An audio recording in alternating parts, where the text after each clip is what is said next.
नमस्कार।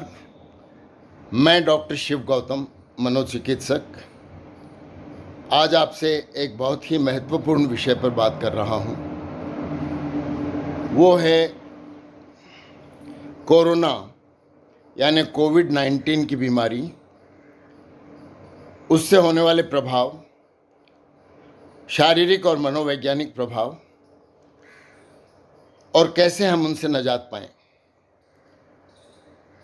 3 तरह के समूह हैं जो कि इस बीमारी से ग्रस्त हैं।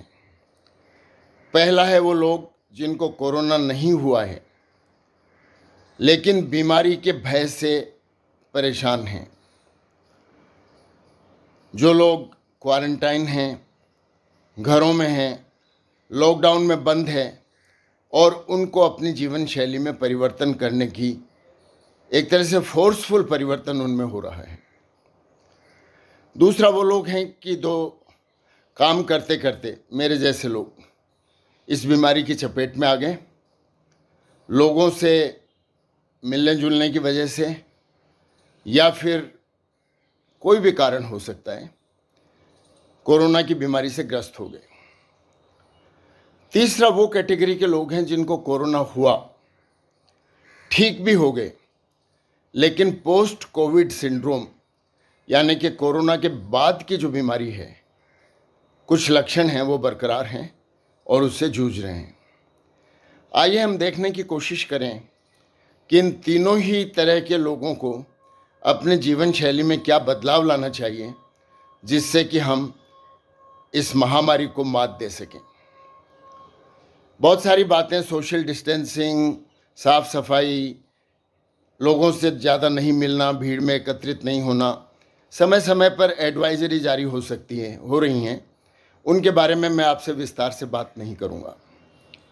लेकिन जो लोग भयाक्रांत हैं कि मुझे कहीं कोरोना नहीं हो जाए और एकांत में रहने की वजह से जिन लोगों में चिड़चिड़ापन हो गया है, डर के मारे चिंता विक्षिप्ति हो गई है, एंग्जाइटी ज़्यादा हो गई है, या जो अवसाद से ग्रस्त हैं, जिनको डिप्रेशन हो गया है, या भविष्य के प्रति एक असुरक्षा की भावना, अनिश्चितता की स्थिति है, इन सब लोगों में चिड़चिड़ापन, गुस्सा, फ्रस्ट्रेशन इत्यादि देखने को मिलता है। बहुत से लोगों को इतना ज़्यादा होता है कि वो अपने साथ रहने वाले लोगों के प्रति भी उनका संबंध सामान्य नहीं रह पाते। दूसरा, जो लोग इसकी चपेट में आ गए हैं, उन लोगों के लिए विशेष तौर से ये सोचने की ज़रूरत है कि हर आदमी जिसको कोरोना हुआ है उसकी मृत्यु अवश्यंभावी नहीं है। आंकड़े हमें बताते हैं कि 2% से ज़्यादा लोगों को मृत्यु नहीं होती, 98% लोग जीवित रहते हैं। इसलिए डरने की आवश्यकता नहीं है, लड़ने की आवश्यकता है। हमारा सकारात्मक सोच बहुत आवश्यक है और ये सकारात्मक सोच हमें इस बीमारी से दूर ले जा सकता है, इस बीमारी को हरा सकता है। जब मैं स्वयं कोरोना ग्रस्त रहा और 51 दिन तक आईसीयू में, मेडिकल आईसीयू में भर्ती रहा और हर संभव कोरोना से होने वाला बीमारी, जिसमें कि दोनों फेफड़ों का pneumonia, early stage congestive heart failure, ischaemic heart disease जिसमें कि हार्ट में ब्लड की सप्लाई कम हो जाने की वजह से और सीने में दर्द इत्यादि बहुत से लक्षण होते हैं, उसकी प्रारंभिक अवस्था, डिहाइड्रेशन, शरीर में पानी की कमी, डायरिया, इन सब चीज़ों को मैंने स्वयं भुगता है। लेकिन मैं आपको ये बताना चाहता हूँ कि पहले ही दिन जब मैं आईसीयू में भर्ती रहा तो मैंने ये तय कर लिया कि मुझे संकल्प कर लिया कि मुझे वापस जाना है और अपने बचे हुए काम पूरे करने हैं। मैंने भगवत गीता मंगाई, जो मेरा विषय है, उसको दोबारा पढ़ा, ऋग्वेद पढ़ा, अथर्ववेद पढ़ा और बहुत सी सकारात्मक सोच पर जो मनोवैज्ञानिक पुस्तकें हैं उनको पढ़ी। दूसरा, मैंने अपनी डायरी में प्रतिदिन के जितने भी अनुभव वो सारे मैं लिखता चला गया और अपने मनोचिकित्सक के अनुभव, जिसमें सामाजिक, व्यक्तिगत, स्वास्थ्य से संबंधित सारे अनुभव मैंने लिखे। मेरे परिवार के साथ मेरा संबंध रहा। दोनों समय सुबह शाम मैं वीडियो कॉल से उनसे बातें करता रहा और बीमारी के बारे में सोचने का मैंने 1% भी समय नहीं रखा। तो इसलिए मैं आपको आज कुछ बातें बताने जा रहा हूं कि हम क्या करें। पहली चीज़ तो कोविड की बीमारी से लड़ने के लिए यह आवश्यक है कि हम अपने आप को सकारात्मक रखें। दूसरा, हमारे इर्द गिर्द के जितने भी लोग हैं उनसे, हमारे परिवार के लोगों से, मित्रों से हम लगातार संपर्क बनाए रखें। मैं कहता हूं कि दिन में 4 टेलीफोन अपने पुराने मित्रों के, स्कूल के समय के साथियों के, घनिष्ठ मित्रों के या परिवार के घनिष्ठ लोगों से आप बातचीत करते रहें। Stay connected. दूसरी चीज़ है कि नींद में कमी नहीं होने दें। 7 से 8 घंटे की नींद हर व्यक्ति के लिए आवश्यक है।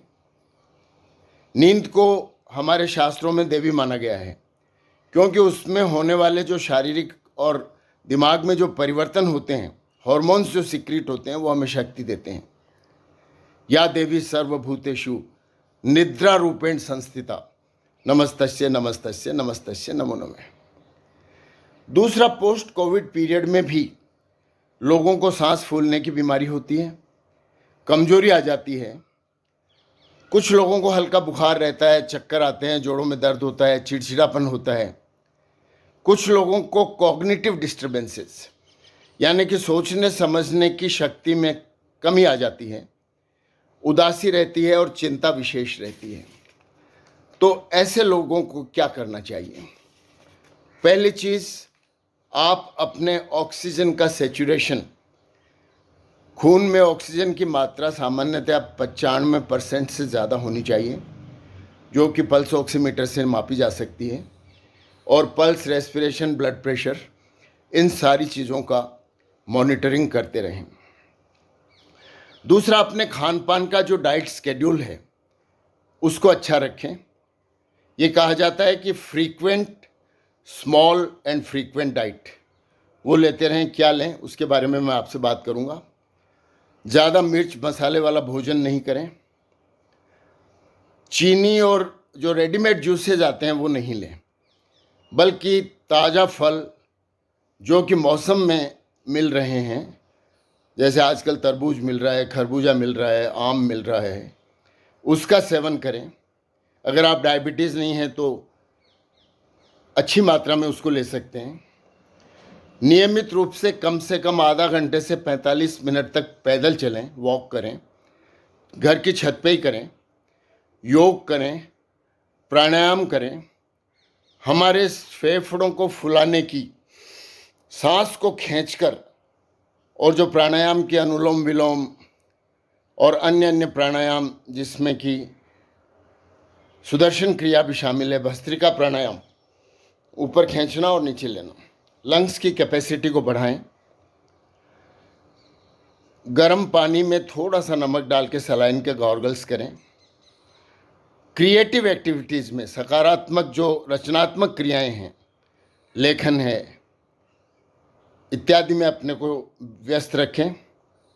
परिवार के साथ इंडोर गेम्स खेलें और एक्टिविटी में व्यस्त रहें। अगर किसी को व्यक्तिगत परेशानी है, कोई मानसिक बीमारी है, तो उसके लिए तो संभवतया काउंसलिंग की आवश्यकता होती है। इसके अलावा हाइड्रेशन, यानी कि शरीर में पानी की मात्रा पर्याप्त होनी चाहिए।